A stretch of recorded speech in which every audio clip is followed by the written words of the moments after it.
Strip. What you did to me, it never goes away. Le Festival de Cannes, l'événement médiatique que le monde entier nous envie. Alors vous allez être content parce que l'année dernière, c'est Nicoletta qui avait votre chambre. Parasite, le film sud-coréen Palme d'Or à Cannes, Ma ou la mer que vous n'avez jamais rêvé d'avoir, et le retour du film culte des nuls, La Cité de la Peur. C'est le programme de ce nouveau numéro 100% cinéma de À l'affiche. Bienvenue à tous et bonjour Thomas. Bonjour Louise. Avec nous comme chaque semaine, on commence donc avec Parasite de Bong Joon-ho, Palme d'Or du dernier festival de Cannes, une première pour un film sud-coréen et une palme amplement méritée. Voilà, un consensus cannois qui, on l'espère, sera aussi public. Je me fais pas trop de soucis cependant, parce que si vous aimez les thrillers, si vous aimez rire, et si vous aimez les fables politiques, effectivement, vous adorerez voir Parasite. Alors tout débute dans un quartier pauvre de Séoul, on suit un couple avec enfants, vit dans un taudis vraiment en sous-sol, jusqu'au jour où un copain du fils de la famille en question lui propose de se mettre au service d'une autre famille, très riche celle-là, qui habite une très belle villa. Alors le jeune homme débarque, il va très vite s'intégrer à ce nouvel environnement, il va très vite, même voire un peu trop, s'intégrer. Regardez. 저는 이게 위조나 범죄라고 생각하지 않아요. 참으로 시의적절하다.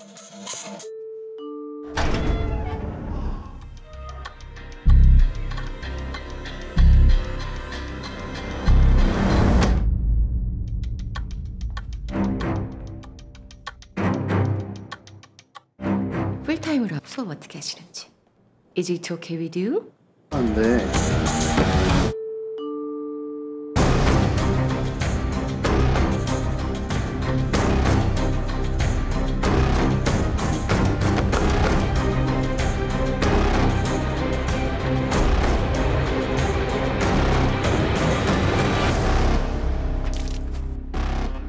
Voilà, Parasite que tout le monde a adoré ici à France 24 et qui en dit long sur la société sud-coréenne d'aujourd'hui. On va tout de suite écouter le réalisateur Bong Joon-ho. C'était juste après qu'il ait reçu sa Palme d'Or au micro de Renaud Lefort et Tali Noundian. Le film s'interroge sur le fossé entre les riches et les pauvres. Il y a une tristesse et une peur liées à la fracture sociale et le fait qu'elle ne sera pas résolue de sitôt. Cela ne s'applique pas seulement à la Corée du Sud, mais aussi à la France avec les Gilets jaunes. Cette histoire peut s'appliquer à n'importe quel pays dans le monde. Voilà, Bong Joon-ho avec ses lunettes. Et à côté de lui, il y a Song Kang-ho, qui est vraiment l'acteur fétiche de Bong Joon-ho, qu'on a vu à l'affiche de tous ses films. Memories of Murder, The Host, Snowpiercer, on va en revenir dans un instant. J'adore ce comédien, et le public aussi l'aime d'ailleurs.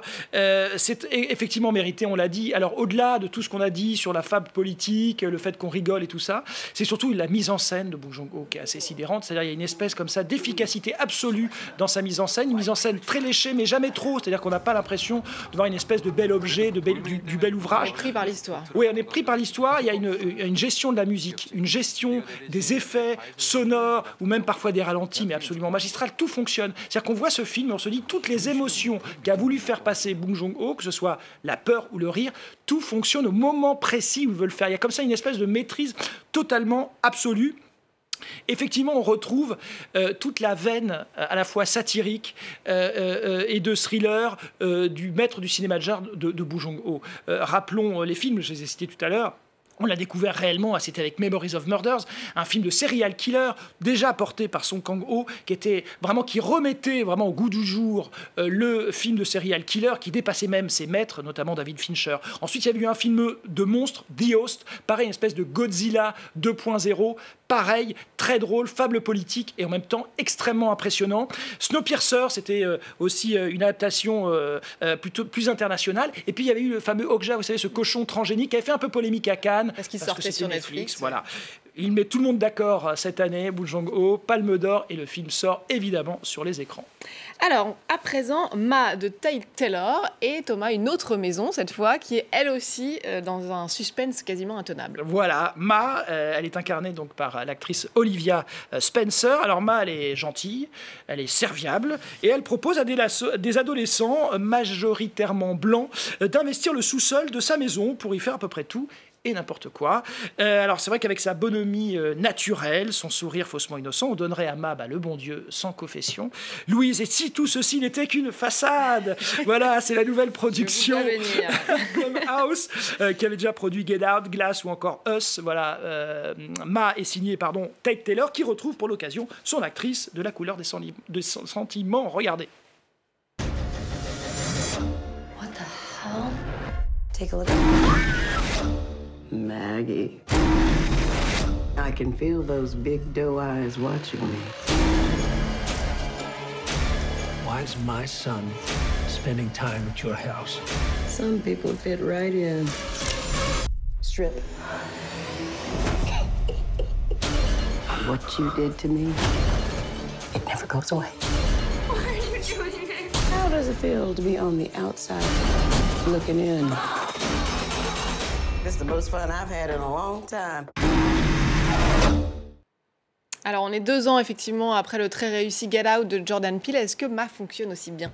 Alors, en partie, il faut déjà dire que c'est produit par Jason Blum, et c'est important de le dire, qui avait aussi produit Get Out. Il a un concept finalement presque très simple. Sa devise, c'est low budget, high concept, donc un petit budget pour un concept très fort. Alors, effectivement, Ma repose évidemment là-dessus. Alors, c'est vrai que là où Get Out, où ça ressemble à Get Out parce que c'est aussi une espèce de lecture sur le racisme plus ou moins ordinaire aux États-Unis, plus ou moins la même chose, mais c'est, je pense, quand même pas mal d'enfoncer le clou d'une certaine manière, puisqu'on a ce personnage principal afro-américaine et ces adolescents blancs et un petit peu ce conflit entre les deux. Là où Get Out versait vraiment dans un fantastique presque surnaturel et on allait de surprise en surprise, Ma, on sent tout très vite arriver, et tout ce qu'on pressent arrive in fine. Donc il y a la surprise en moins. Voilà, il sent presque que c'est assez jubilatoire, et qu'Olivia Spencer, l'actrice, vraiment elle prend un plaisir fou à jouer cette espèce de fausse gentille, et ça c'est assez sympa. Pour nous, ça doit être assez jubilatoire de la voir dans ce registre-là.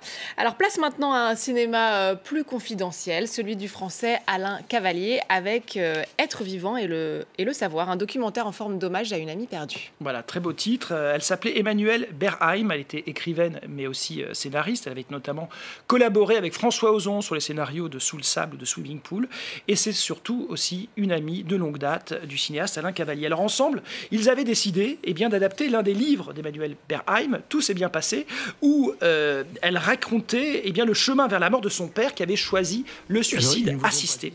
Et c'est vrai qu'alors qu'il prépare le film, d'ailleurs là cette bande-annonce donne un petit peu, explique un peu ça, c'est une conversation au téléphone où Emmanuelle Berheim est en train de lui dire voilà, je suis atteinte d'un cancer, je vais faire de la chimio, donc on va être obligé de retarder le film.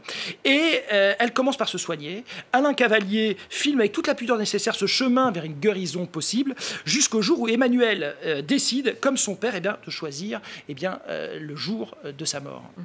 Alors, une bande-annonce qui est quand même assez énigmatique sur rouleau de scotch. C'est vrai qu'Alain Cavalier est un réalisateur à part dans le paysage du cinéma français, qui tourne depuis plusieurs années sans réel scénario, ni même sans acteur. Voilà, c'est-à-dire que c'est un cinéma qu'il faut connaître pour apprécier ou savoir un petit peu vers où on va. C'est vrai que si vous ne connaissez pas, vous allez rentrer dans un territoire totalement nouveau. Oui, en fait, pour ceux qui le connaissent, lui, il se dit pas comme un cinéaste, mais comme un filmeur, Alain Cavalier. Et c'est vrai que tout a changé en 96.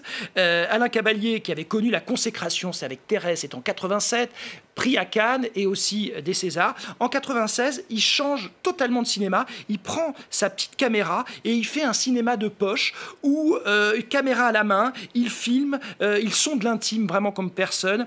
Il filme des petits objets du quotidien. Toujours, on l'entend lui en voix off. Et à partir d'éléments a priori invisibles, il arrive à sonder quand même la puissance de l'existence. Alors dans cet être vivant et le savoir, ce sont des pulls, par exemple, convenablement pliés, que l'on a sortis des armoires, qui expriment à la fois la disparition de l'être aimé et la place vide qu'elle laisse. Voilà, c'est beau, c'est vraiment puissant, il faut vraiment le dire. Et ce film évoque peut-être Irène, qu'il avait tourné en 89, aussi récit d'une disparition.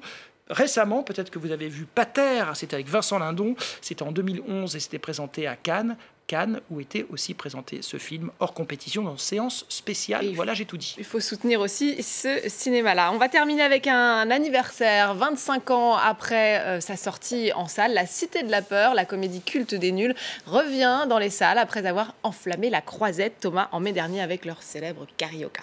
Oui, c'est un gros retour là où tout a débuté, puisque l'intrigue de La Cité de la Peur se passe pendant le Festival de Cannes, même s'ils ont un peu triché.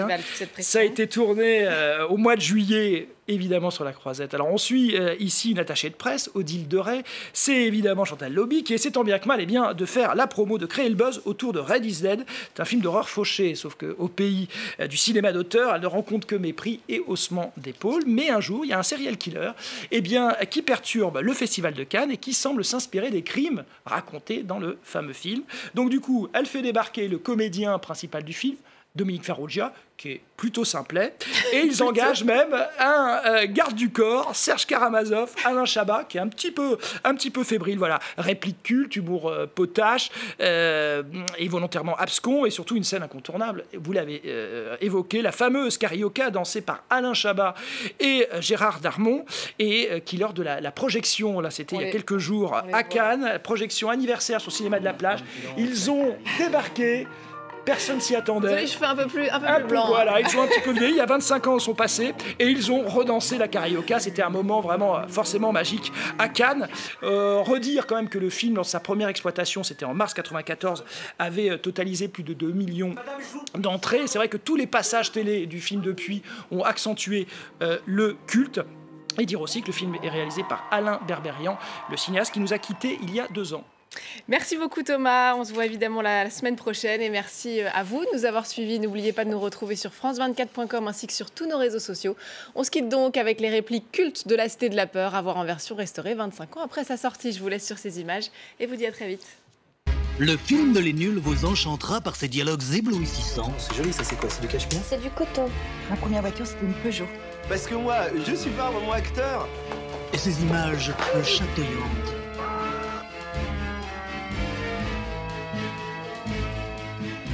Un bout de pomme de terre sur. Si vous avez aimé Jurassic Park, La leçon de piano et Le Fugitif, eh ben nous aussi on a bien aimé. La Cité de la Peur, le film de Les Nuls, sortis-le. Vous voulez un whisky? Oh, juste un doigt. Vous voulez pas un whisky d'abord?